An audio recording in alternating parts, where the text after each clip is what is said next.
we're gonna play a short video about RBC, but before that, let me also introduce myself very quickly. So I came to Canada in 2008, and I truly believe in newcomers helping newcomers. And as a newcomer myself, so I went through so many challenges, but I wish I could have joined like a webinars right today, it's like back in 10 years ago. So basically that's why we're here today, to provide you with some invaluable advice and guidance. So after completing my master's degree in finance from Ryerson University, I joined RBC in 2011 as a part-time client advisor.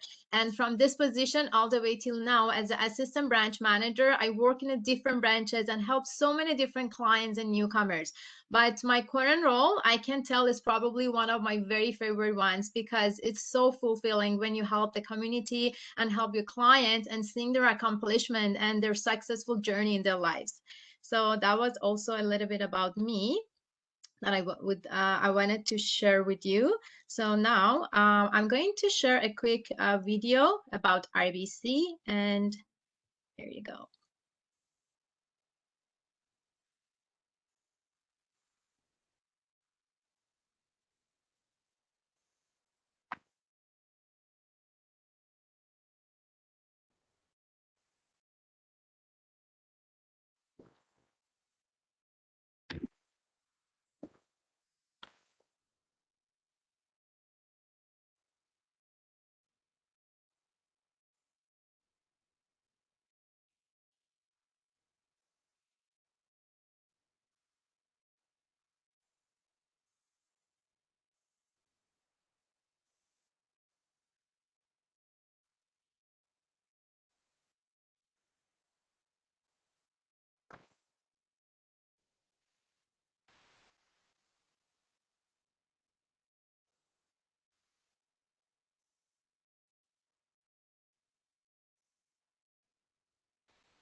All right, so I really love this video. As you heard, just it's like, people here at RBC volunteer a lot, but not because we have to, because we want to make a difference. And again, as I said before, that's exactly why we are here today, to help you and provide you some invaluable advice. And this is actually a great example of our purpose, because RBC purpose is helping clients thrive and communities prosper. And our vision is to be among the world's most trusted and successful financial institution. So, like all of our achievements that we did is to living our values. So RBC has around 80,000 employees, and so we are all guided by one set of values. So first is client first. We always earn the right to be our client's first choice.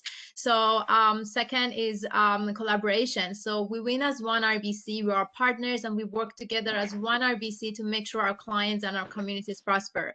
The other one is accountability. So we take our ownership for personal and collective high performance. And diversity and inclusion, I think that's why we are so successful. Just like Canada, that is a very successful and very attractive country to live in, because of the diversity of thoughts, experience, and people all around the world bring their own perspective. And the last but not the least is integrity. So we hold ourselves to the highest standards to build trust, because without trust, there isn't really business, right? You do business with someone because you trust in them.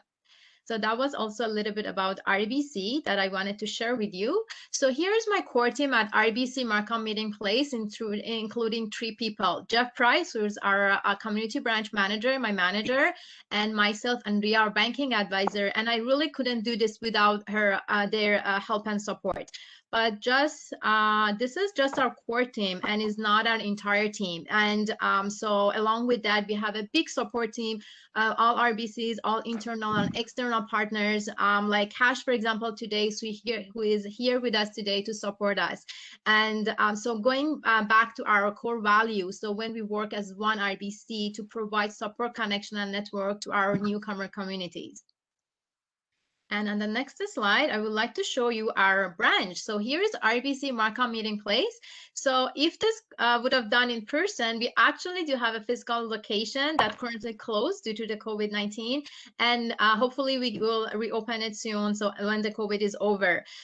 So as Sonia just mentioned, we have a very unique co-location with Access Employment, and our building is located at 8500 Leslie Street.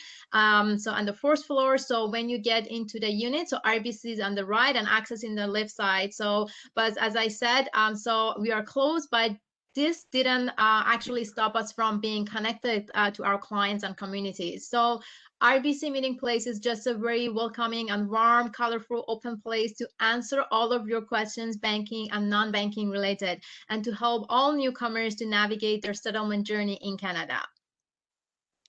So we work with so many different community partners, and definitely ACCES is one of our key partners. And as I said, we love working with them because they really do help our community, our newcomer community, and we want to help them and help you. And our mission is to provide support, guidance, and information, provide information and connection to the newcomers community.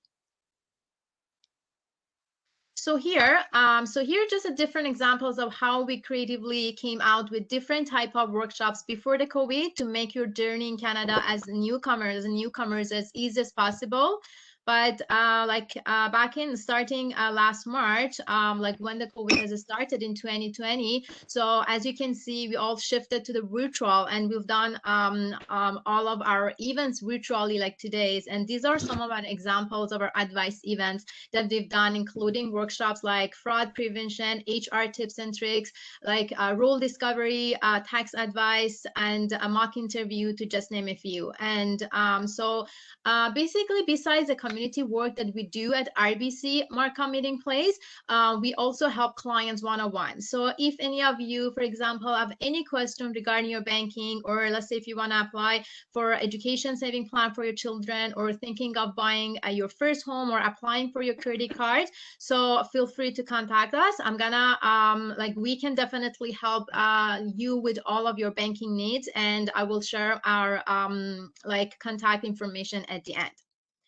All right, okay, so now so let's get to the main presentation that I know you are all being waiting for. So like Cash, as a newcomer himself, he's so passionate about newcomer communities. So that's why we are here today, to help and support us. So thank you so much, Cash, once again for joining us today. You know, like, I know that it's tax season, I know how busy you are, but thank you so much for taking time to be here today. So without any further ado, I will turn the time over to you, Cash. That's it. Thank you so much for giving us a quick introduction, and thank you, ACCES, for organizing this event. I just realized it's the picture of mine is like 3 years old, and I still look same with the glasses.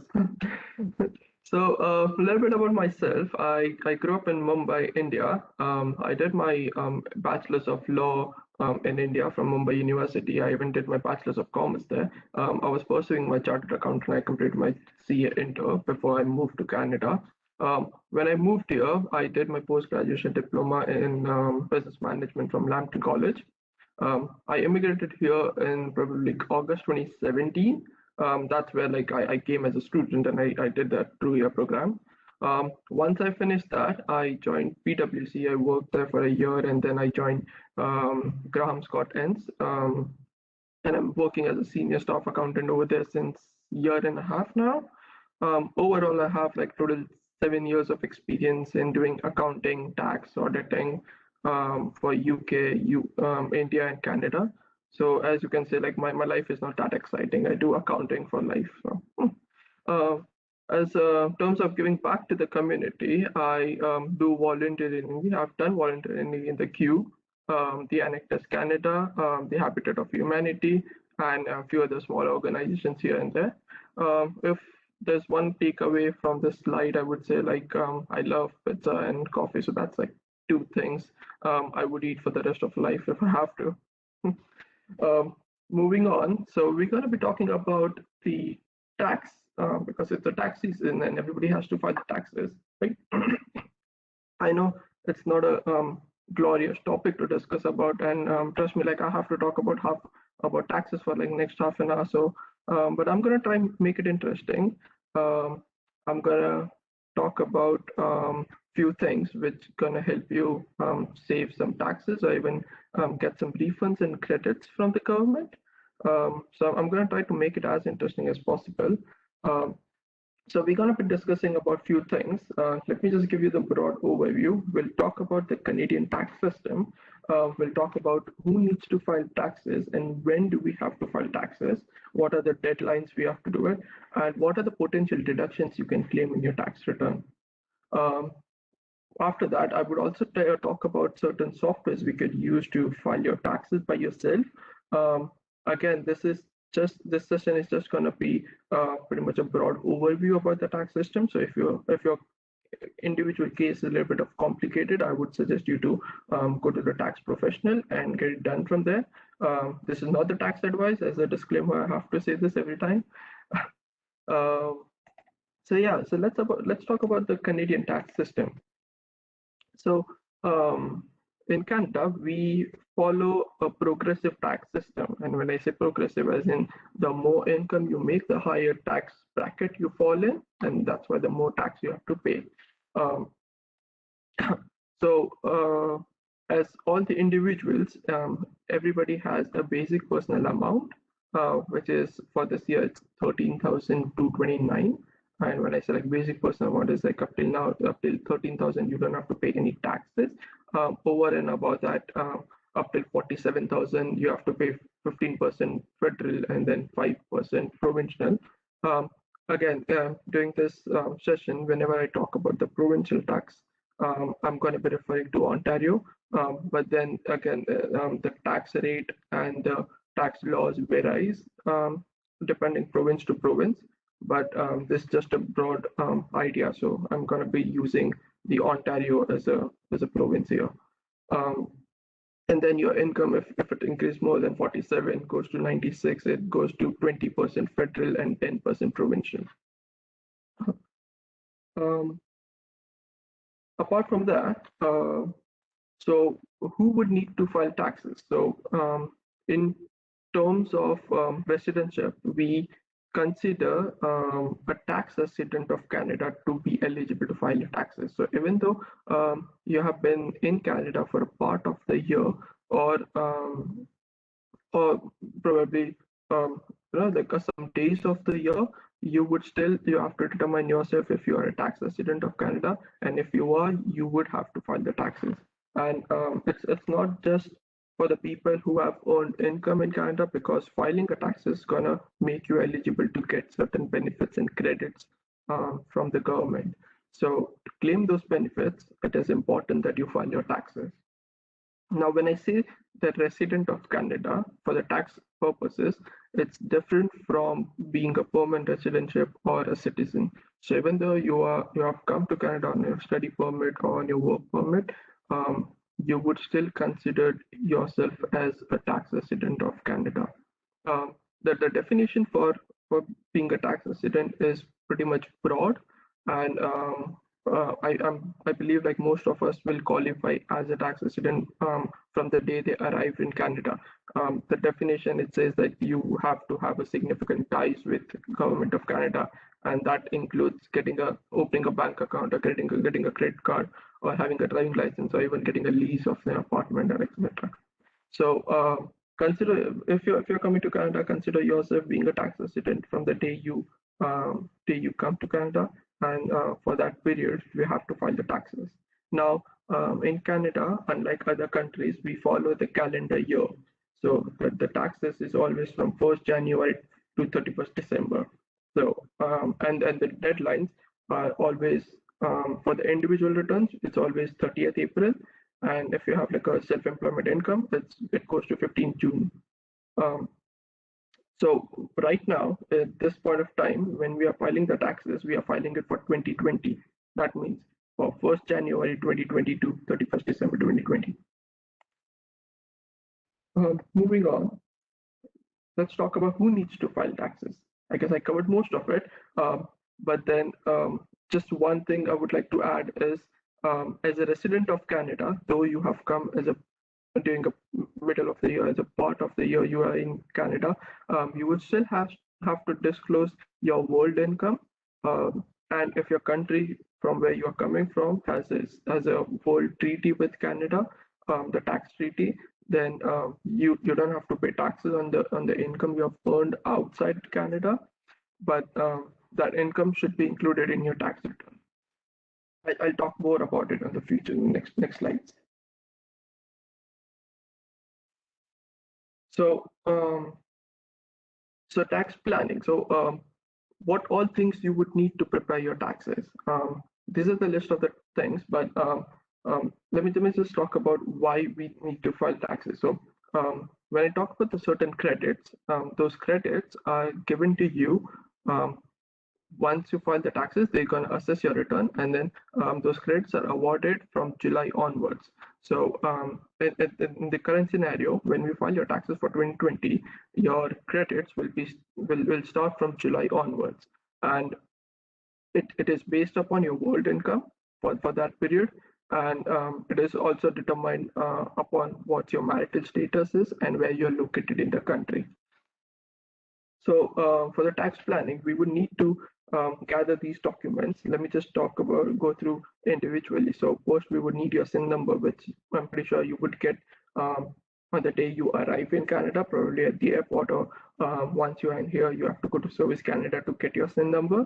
The T4 slip or T slips, the T slips are the one which you get from all your employers where you have worked in Canada throughout the year. So if you have worked in 2 different places during the year, you would have T4 for each individual employment. Apart from T4, usually the other T slips which people receive are the T5, which you often get it from the bank. It includes the amounts of interest if you have received, or the dividend or capital gain, etc. Other than that, you would receive T3 if you have received any T trust income during the year, and I guess and there's one more T slip, yeah, which I think it's not there in the slides, but I would like to cover it. If you have come here as a student and you have paid fees to any of the college or university in Canada, at the end of the year you'll receive a slip called T22028. That's a slip which includes the tuition fee amount in it, and the tuition fee amount gives you a non-refundable tax credit. I'm going to explain you more about it in the credit section. Apart from the T-slips, we're going to need your Canadian employment information, that where you have worked during the year. If you're an entrepreneur, we're going to have we have to fill up a schedule called T2125 in your return. That's where we will include all the income you have earned, and we have to deduct all the expenses against it.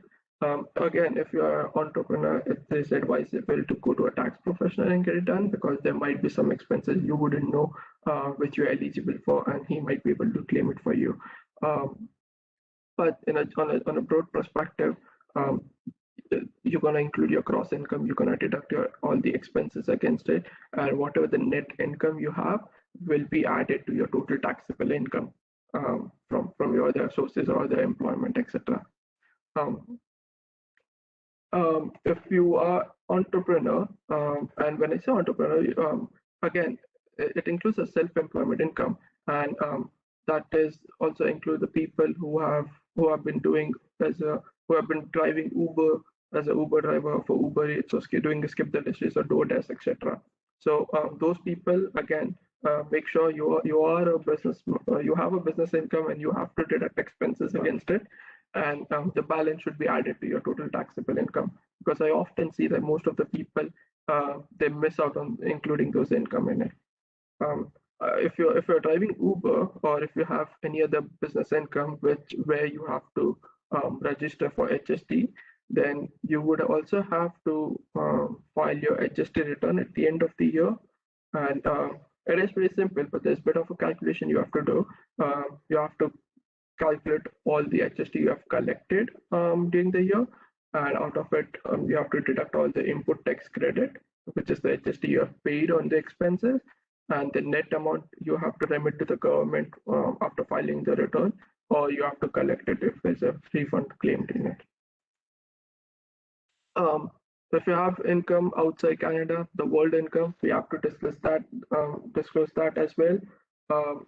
So for the world income, and if you're filing for the first year, there's going to be a section in the return where you would have to put the world income of the period which before you entered in Canada, and also you have to put the world income after you came to Canada. So just make sure while preparing the return, you have that time division of your income, like the income divided between the time duration, and you present it accordingly.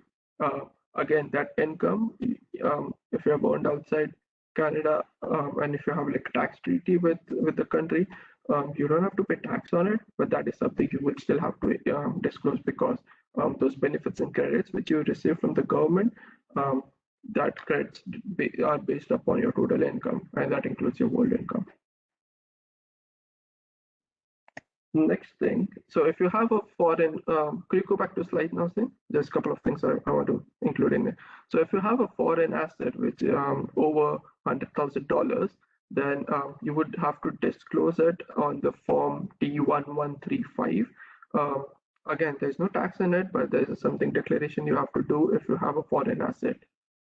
And the last thing is, if you have dependent in your return, as in like you have a spouse or you have a kids, or where like those people, you have to include it in the return. And again, there's one thing I would like to mention in here, that if you're married and you have a spouse, you have to link the return while preparing it. And when I say link the return, as in you have to put their information in your tax return, and your spouse would put your information in his or her tax return. Doing this makes you eligible to claim your spouse basic personal amount of that $13,000, and that would also make you eligible to transfer some of your tuition credit to your spouse, and even take some of your tuition fee credit from your spouse. It also enables you to do a pension income splitting, which I believe most of the people in here looking at the demographic won't be having it. But if you have a pension income, and if you have a spouse, you could split against it. Your medical expenses, donation expenses, those expenses as well, those deductions can be moved or claimed when you are linked your return with your spouse. So it is important to link your return if you're married, or if you have a significant other. Unlike USA, I don't know about the other country, but unlike states, I can say that we in Canada, we don't file a joint family return. Here we prepare the return individually, though we link it with your we link the return with your spouse, but when it comes to filing, it's gonna be filed individually. So you're gonna get like 2 confirmation numbers for it. So the next thing is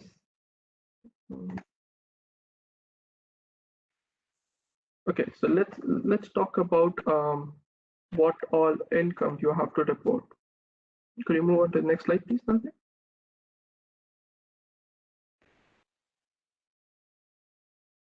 So the income reporting, as I said, you have to report income from all the different areas. So it's like if you have employment income, you should have the T4. If you have investment income, the capital gains or any dividends or any interest income, you should have the slips for it, and that would be included in your income.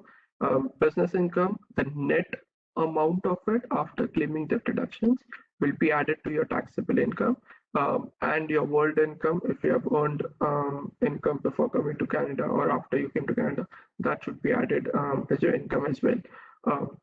And once you include all the income, this is how the return works. So the total taxable income will fall in whichever the bracket it comes, and then we have to calculate the taxes, like the percentage of tax on it, and and it gets deducted from your whatever tax deducted from your employer. The net amount is often refund, or if it's tax payable, you have to pay it back. So it's pretty much same, and it all calculated by the software. So you don't have to do anything. It's just certain information you have to know how your tax return works, right? So could we move on to the next slide? So the next thing is pretty much same I've covered as there's the self-employment income. You have to include pension income splitting. I'm not going to talk about much in it because I feel like this demographic won't be having it. But again, if you're in Canada and if you have received pension income from the government, that income you can split between you and your spouse. And again, that thing, it's the software does it effectively by optimizing your return, but then splitting the income, that's going to reduce your total income and makes you fall in a lower tax bracket if it have to. But again, I'm not going to talk more about it because I feel like most of the demographic here won't be having that case in here. So next thing, so let's talk about we discussed about the income, right? So let's talk about the expenses or the deductions we're going to be getting on your income. Could you go on to the next slide?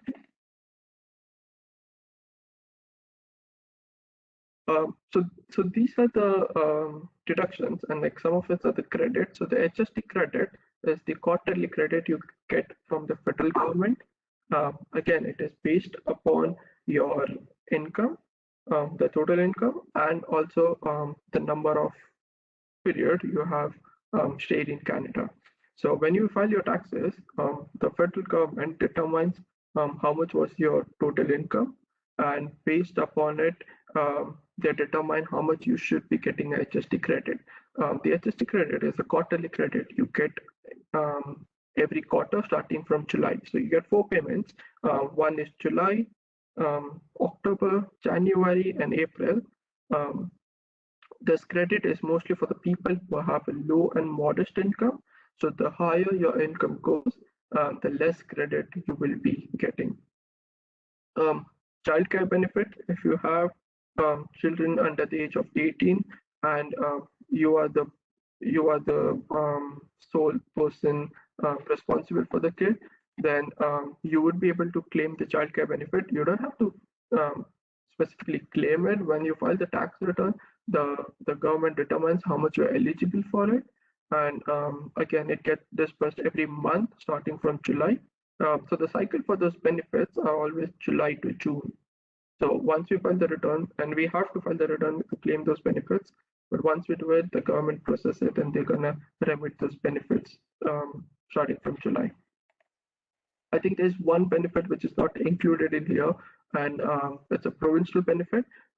So I'm going to talk about the Ontario, but then every province has some kind of a similar benefit. So just make sure if you're in different province, check out on your provincial website what benefit you can entitle for. But there's one benefit which I would like to cover is Ontario Trillium benefit. Again, it is for the people who have a low and modest income. The higher your income goes, the less the benefit you would get. The Ontario Trillium benefit has 3 components in it. That's why it's called Trillium. There's one is called the Ontario Energy and Property Tax Credit. The one is called the Northern Ontario and Property Tax Credit, and the third one is Ontario Sales Tax Credit. To claim this benefit, the sales tax credit, they automatically calculate for you. If you're living in the northern part of Ontario, let's like Thunder Bay or Sudbury or Dryden, etc. That's where you are eligible to claim the Northern Ontario portion of it. Otherwise, you can only claim 2 part of it. So for the Ontario Energy and Property Tax Credit, you have to. So if you own a house in here and you are paying a property tax, you have to disclose how much property tax you paid for the whole year. If you don't have a house and you're living in a rental property, you would have to show, you have to disclose how much rent expense you made for the year. Based upon it, that determines how much OTB you are eligible to receive. Again, OTB starts from July It is remitted every month, so you're gonna get you're gonna get the amount every month in your account, and it is determined upon the logic behind getting the OTP is that you have a lower modest income, but then you still pay property taxes as even as a portion of your rent expense. You pay property tax to the government, and the government says since you didn't earn that much during the year, uh, but you paid those expenses, we're gonna give it back to you. So that's the logic behind it, and that's why you are getting those benefits. Even as a student, you are eligible for it. So you should apply if you're eligible and if you have the rent expenses. The other thing is the moving expenses. So just make sure that just be advised that when you're coming to Canada for the first time, that moving expenses won't be considered in here. But then when you're moving from one city to other city or from one location to other location, and the moving is more than 40 kilometers, and it is for your new employment or for your uh, new education, like for college or post-secondary school. Uh, in that case, you would be able to uh, claim moving expenses. Um, so for moving expense, there's two ways to do it. There's one is detailed method, the other one is simplified method. I would suggest if you're just moving it from one city to other for your new employment, going with the simplified method is much easier. But if you have like a flight expense and all, for moving to like a different province altogether, going with a detailed method would be beneficial. So the moving expense goes in your return as a deduction, so it gets reduced from your net income. So that's going to help you save some taxes. Moving on, let's talk about RRSP. So RRSP is a registered retirement saving plan. Um, Again, for the first time filers, it's not applicable for you because you don't have RRSP contribution room. But when you file your taxes, based upon your income, the government gives you a contribution limit to your RRSP, and that is often 18% of your total income. So, for example, in 2020, you have an income of like $10,000. You're gonna get 1,800 of your contribution room for 2021. Uh, when you contribute to your RRSP, and you have to make sure that you contribute within the contribution limit. So when you contribute to your RRSP up till $1,800, for the next year in 2021, when you're going to prepare your returns, you can claim that 1,800 as a deduction in your return. So the logic behind it, again, whatever you contribute to your retirement saving plan, you get deduction in your return for that year. And whenever you withdraw from RRSP in future year, um, it gets added to your total income. So you are not saving any taxes, but you are deferring taxes in it. If that makes it clear, I'm not sure, but this is the logic behind it. You don't pay tax right now, but then when you withdraw it at the time of retirement, or if you need money after 10 years or something, whenever you withdraw it, it gets added to your income. Support payment, if you have paid any support payment like a daycare expenses or any childcare expenses, you can claim as a deduction in your return. You should have a receipt for it to claim the deduction, and that often gives you that the daycare or those providers will often give you that receipt. Apart from that, there's also two things I think it's not included in here. If you have medical expenses during the year, uh, you have to keep those receipts with you. But at the end of the year, while preparing your taxes, you can claim your medical expenses. Again, you and your spouse and your kids, all individuals can claim those medical expenses in their return. Charitable donation, if you have made any donations, you should have receipts for it. It should go to official registered charity in Canada, and based on those receipts, you can claim the charitable donation as a deduction in your return. The provincial and territorial taxes and credits, we discussed about it already. That's the on territory benefit for Ontario, and for other provinces there might be some other, but it's pretty much same similar name. But just check out in the provincial website, you would find those benefits. Um, as I said, there's one thing which I was going to discuss with you is the tuition fee credit. So I know like most of the immigrants come to Canada as a student. Likewise, even I came here as a student. Um, so we often pay a lot of fees to the college or the university, right? Um, those tuition fee gives you a non-refundable tax credit.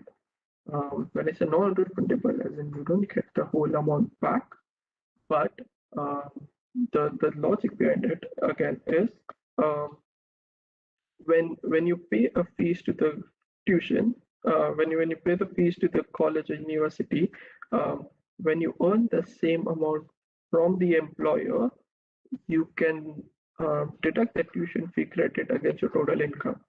So I'm gonna explain you with the example. So if you have paid a tuition fee of $20,000 to your college, um, and in that year or next year, when you're gonna earn, um, let's say like $20,000 from your employer, out of that 20,000, uh, the 13,000 is a basic personal amount which gets deducted, 13,229 for this year, and the balance 7,000 you would have to pay 20% taxes, right? There's a 15% federal and 5% provincial, but against that 7,000 you can use your tuition fee credit and bring down your taxable income to zero. So you don't have to pay federal tax on that 7,000, but you would still have to pay provincial taxes because the tuition fee credit is only for the federal portion of your taxes and not for the it's only for the federal portion of the taxes and not for the provincial. Oh, there's a lot of information I had to cover in half an hour. I guess we're pretty much there. I think the last thing is how and when to file the taxes. So as I said, get all your documents ready, uh, get all your slips, get all the information from your employer, SIN number. I'm sure you might be having it. If you have like property or capital gain, you have to do a bit of a calculation and get it done. Business income, you have to figure out how much you have to, uh, uh, how much is your net income in it. You have to fill up that form called T2125. And yeah, once that's ready, just sit with your information, open an app. I would suggest there's a bunch of softwares which are like free softwares which you can use. The one is which does the net file like e-filing. There's one which is called Wealth Simple Tax. There's one Studio Tax. There is Genu Tax. I think that's the other one. And yeah, I think that's pretty much it. These are the free ones you can use to prepare your return. Just advice. So when you're filing a first year tax return, you most probably would be able to do the e-filing, like transmit your return online. But then I have seen a couple of people who face the issue to e-file their return for the first time. So they have to do a paper filing. That means print out the tax return, the filled one, and then put it in an envelope and send it to the CRA physically. And that processing takes somewhere like 6 to 7 weeks. But like most of the people, I don't think you would have that problem. But then I have seen some of the people doing their first time tax filing having that issue. Again, the CRA says that they're optimizing the process. But if you, again, when you're trying to do the e-filing and if you couldn't do it, the best way is to just put it in the envelope and send it to the mail, and that's only for the first year. Again, if you since you come to Canada and you haven't filed your taxes, like the first return, till then you won't be able to create your CRA account because technically CRA doesn't have your information with them. So to open your CRA My account, you have to file your first tax return. So I would suggest just prepare your taxes if you have come in 2020. prepare your taxes for 2020, submit it before 30th April. If it's done online, it's well and good. If it doesn't, then send a paper copy to them. Once it's been processed, you're going to get a notice of assessment, and then you would be able to create your CRA account. So yeah, that's pretty much it. I guess, yeah, I have covered most of it, but if you have any questions, shoot me now. Great. Thank you so much, Cash, for all of the great tips and advice. Anytime that I listen to a presentation, I personally learn something new. So you covered a lot today, right? About like Canadian tax system, like about the deduction, about like the investment, all of the different incomes that how we just need to claim taxes, right? And I see that the questions are coming up. So let's get right to the questions. So the very first question, Cash, is like this is like we get it a lot, right? It's for newcomers that they recently landed and they want to know that if they need to file their tax or not. So I have a question here that's saying I came to Canada February 3rd, 2021. So should I fill the forms tax up to April? I'm sorry. Can you say that again? Oh, I was reading to the other comments in here. Yeah. So I know you were reading the chat, right? There's so many questions there. So one of the attendees asking that so she came to Canada February 3rd, 2021. So she's asking, should I fill the forms tax up to April? So no, if you have come here in 2021, so we follow the calendar tax system. So what we are filing the tax return right now, we are doing it from 1st January 2020 to 31st December 2020. So since you have come in current year, you don't have to pay taxes right now. You don't have to file your tax return right now. Your first tax return will be for 2021.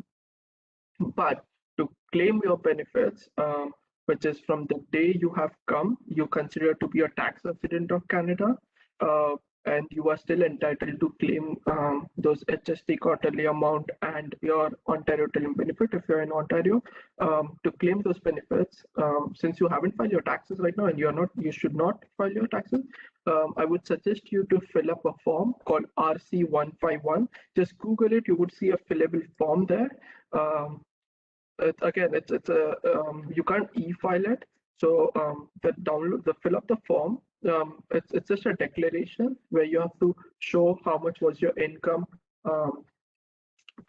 for the year you came to Canada and for the 2 years prior to it. So in your case, it would be for 2021 up till February, what was your income, and for 2020 and 2019. So you would have to fill out that RC151 form. On the second page, you have to sign it, put the current date, put the date of your arrival. I think it's on the fourth page. And then just put it in the envelope. There's an address on the fourth page of it in the instruction, and submit it. They're gonna evaluate how much you're entitled for the benefits, and from July onwards, they're gonna give it to you. This is what I have been suggesting to many of my clients to do it when I file the taxes. But since you have just come here 2 months ago, and not to lose your benefits and be in line with it, I would suggest you to do it right now. Okay, great. So the form names once again is because I'm gonna write it in the chat. So yeah, it's called RC151. It's called RC15. Okay, RC1515. No, it's just 151. Okay, sorry. Okay, RC15. Okay, great. So I just sent it through the chat. Perfect. So you just mail it to them. They would process it probably in 2 or 3 months, but then you're gonna get those benefits from February onwards. Perfect. Thank you so much, guys.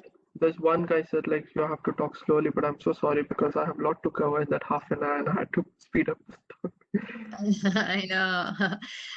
Okay, so we have another great question. So again, there's a scenario. So someone's asking that so he came to Canada in June 2019 for only 22 days and got his PR and then went back to India. So now he's asking that I have come back permanently to Toronto in January 2021. Do I need to file the tax?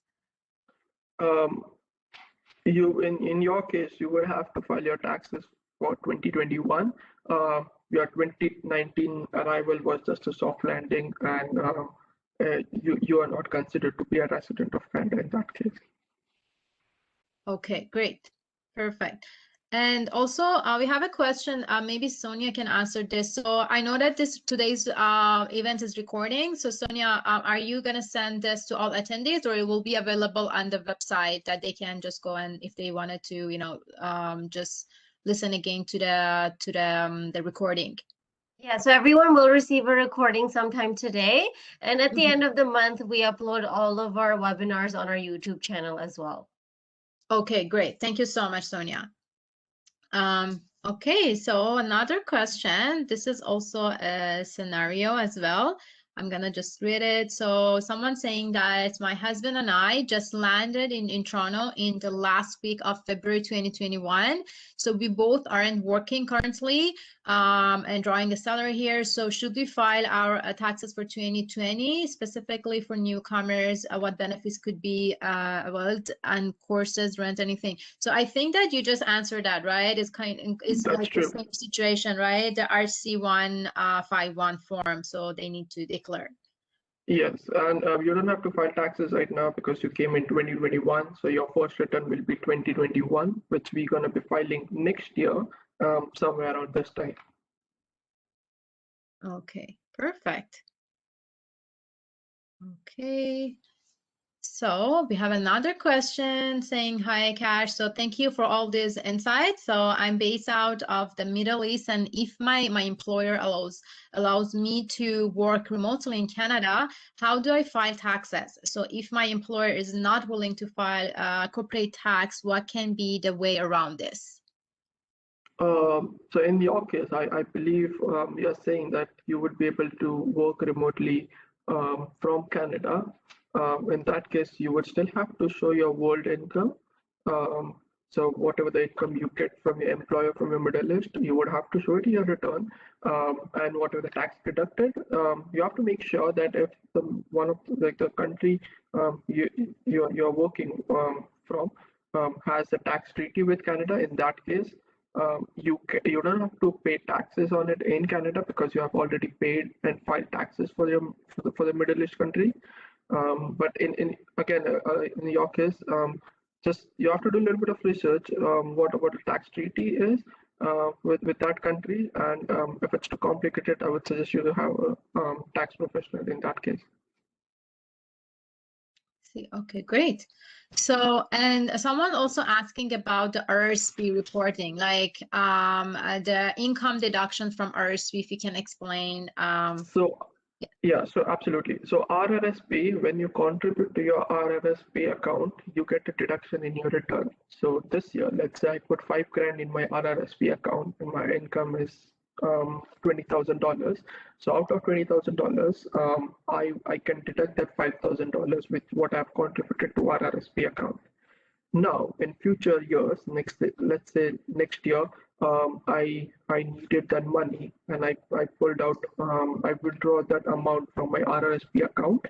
So whenever you withdraw it, it gets added to your total income. So let's say in 2021, like 2022, I was unemployed and I needed the money desperately, and I took out that 5,000 from my RRSP. That amount will be added to my total income in that year. Does it make sense? The logic behind it is basically you're deferring your tax payment for that amount, so you're not paying when in the year when you contribute it. You're paying the tax when you withdraw that amount from your RRSP.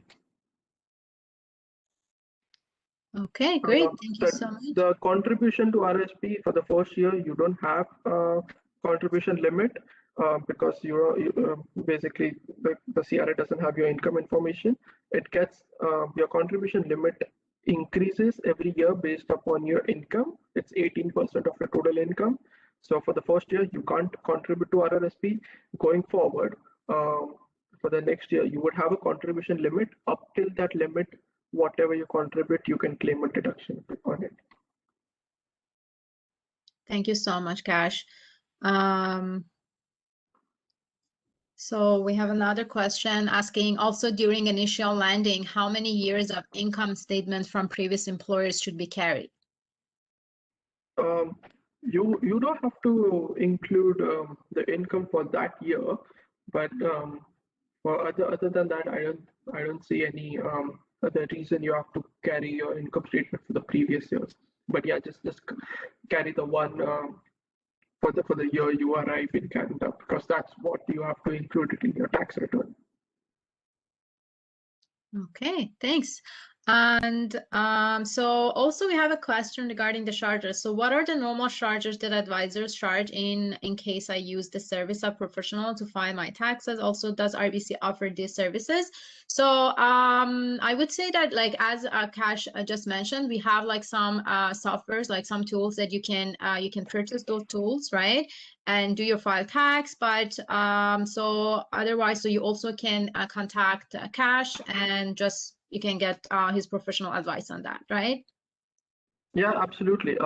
It's the normal charges. It varies largely depending upon which city you are, what tax accountant you are contacting, and I guess there's a lot of factors in it. But so just reach out to me if you need any guide. I can guide you through, or I can point out to you based upon your case. Otherwise, just reach out to Nazneen and she might be able to help you out. If your case is pretty much straightforward and you just have like an employment income and all, I would suggest you to do it by yourself if you could.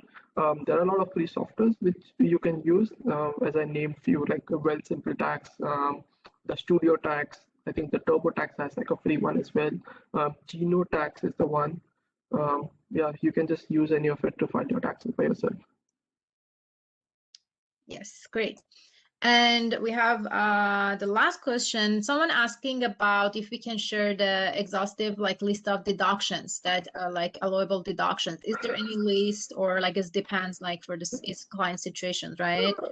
Yeah, there's a lot of deductions you can claim, and it depends person to person. Like, but then on the top of mind, I could just name few.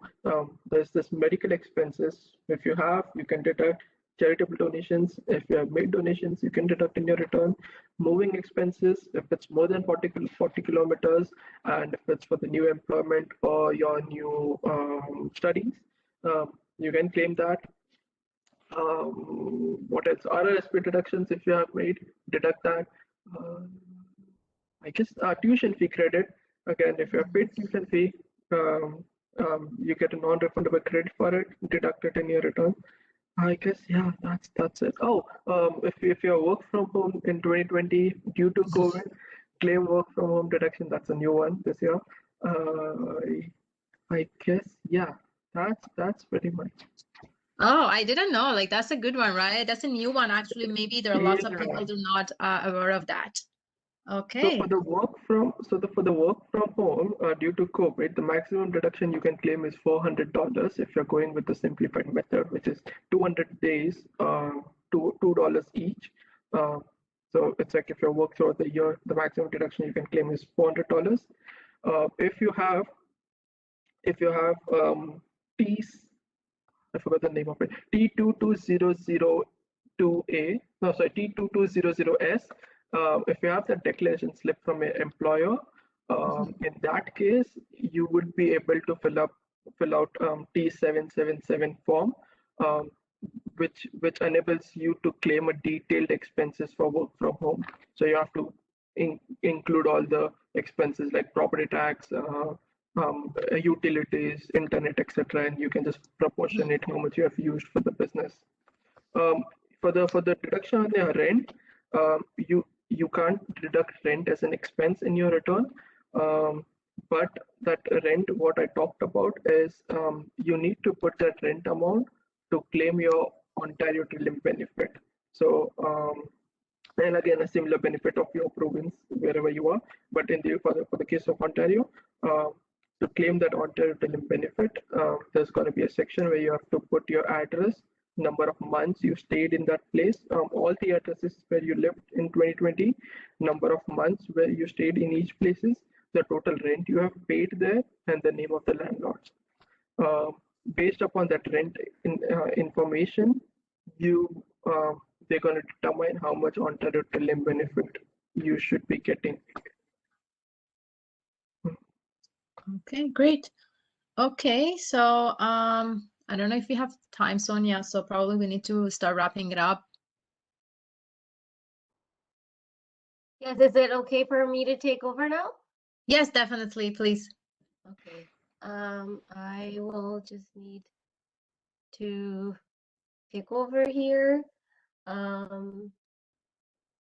Okay, so yeah, anything that you want to end with, and then we'll finish the recording. Sure. So I just wanted to say a big thank you to Cash for taking the time out of, I know how busy he is. So, like it's a tax season. Thank you so much for your ongoing support of Meeting Place. And I just wanted to thank you all for joining us. Thank you for all great questions. So if you still have any other questions, so please contact to Cash. So he's a tax expert. So if anything that I can help, so you can definitely contact me as well. So you can follow us on the LinkedIn. And thank you so much, Sonia, for having us today and for organizing such a great event for our newcomers community. So over to you. Thank you for such an informative webinar again. Just to let everyone know, our next webinar is also from RBC on April 8th. What you need to know to buy your first house in Canada, and this team will be back. So Jeff Price and Ria will also be joining us with another two of the mortgage specialists at RBC. Yes, we look forward to meeting you then as well. And if you are interested in joining any of our bridging programs at ACCES, please go to our website and see what would be best suited for you. And if you'd like someone to start helping you with your job search, please call one of your closest ACCES locations and someone will be able to start helping you virtually with your job search. And if you are on your way to Canada within the next few months, email cec@accessemployment.ca to see if you'd be eligible for any of these programs, if you belong to any of these sectors here. And stay tuned, find out what's happening at ACCES. Follow us on our Instagram, LinkedIn, Facebook, and Twitter. So thank you all for joining. We'll see you again on April 8th. Thank you. Bye. Enjoy the rest of the Bye. day.